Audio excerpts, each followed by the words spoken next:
दोस्तों, हमारे पास अगर धन ना हो तो भी कष्ट है और अधिक धन हो तो भी कष्ट है। अधिक धन कष्ट का कारण बन जाता है, हमारे रात की नींद और दिन का चैन ले जाता है। हमें हर समय भय सताता रहता है कि कहीं हमारा धन कोई ले ना ले। इसी पर एक आधारित एक कहानी है जो आपको किसी नगर में एक आदमी रहता था। वह पढ़ा लिखा और चतुर था। एक बार उसमें धन कमाने की लालसा पैदा हुई। उसके लिए उसने प्रयत्न आरंभ किया। देखते देखते उसके पास लाखों की संपदा हो गई। पर उसके पास जो जो पैसा आता गया उसका लोभ बढ़ता गया, साथ ही धन का ढेर भी ऊंचा होता गया। वह बड़ा खुश था। पहले तो उसके पास एक फूटी कौड़ी भी नहीं थी और अब उसकी तिजोरियां भरी रहती थी और एक से एक बढ़िया उसके मकान खड़े हो रहे थे। उसे सब प्रकार की सुविधा मिल रही थी। धन के बल पर वह जो चाहे वो प्राप्त कर सकता था। लेकिन एक चीज थी जिसका उसके जीवन में बड़ा अभाव था। उसके कोई भी लड़का नहीं था। धीरे धीरे उसकी किशोर अवस्था बीतने लगी। वह धन संपत्ति के प्रति उसकी इच्छा कम नहीं हो रही थी। अचानक एक दिन रात को बिस्तर पे पड़े पड़े उसने देखा कि सामने उसे एक परछाई दिखती है। उसने घबराकर पूछा, आप कौन हो? सामने से उसे उत्तर मिलता है, मैं मृत्यु। इतना कहकर वह आकृति अंत ध्यान हो जाती है। आदमी बेहाल हो गया।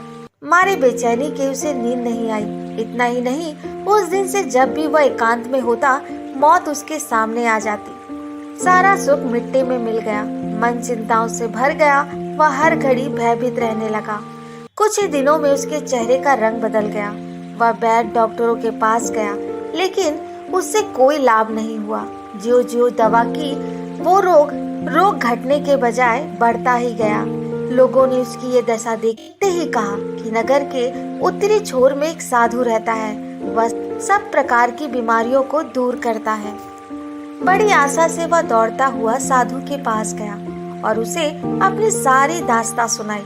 अंत में उसके चरण पकड़कर रोते हुए प्रार्थना की, भगवान मेरा कष्ट दूर करो, मौत मेरा पीछा नहीं छोड़ती। साधु ने उसकी सारी बात ध्यान से सुनी और कहा, भले आदमी, मोह और मृत्यु परम मित्र है। जब तक तुम्हारे पास मोह है मृत्यु आती रहेगी। मृत्यु से छुटकारा तभी मिलेगा जब तुम मोह का पल्ला छोड़ोगे।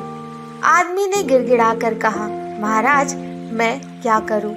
मोह छूटता ही नहीं। साधु संतावना देते हुए बड़े प्यार से बोले, परेशान मत हो, मैं तुम्हें मोह विसर्जन का उपाय बताता हूँ। कल से ही तुम एक काम करो, एक हाथ से लो, दूसरे हाथ से दो, दूसरे हाथ से दो, मुट्ठी मत बांधो, हाथ को खुला रखो, तुम्हारा रोग तत्काल दूर हो जाएगा। साधु की बात उसके दिल को घर कर गई। नए जीवन का आरंभ हुआ। कुछ ही दिनों में उसने देखा कि उसका न केवल रोग ही दूर हुआ, बल्कि उसको उस आनंद की उपलब्धि भी हुई जो उसे पहले कभी नहीं मिली। तो दोस्तों, ऐसे ही प्रेरणादायक कहानियां सुनने के लिए मेरे चैनल को सब्सक्राइब, लाइक एंड शेयर करें। धन्यवाद।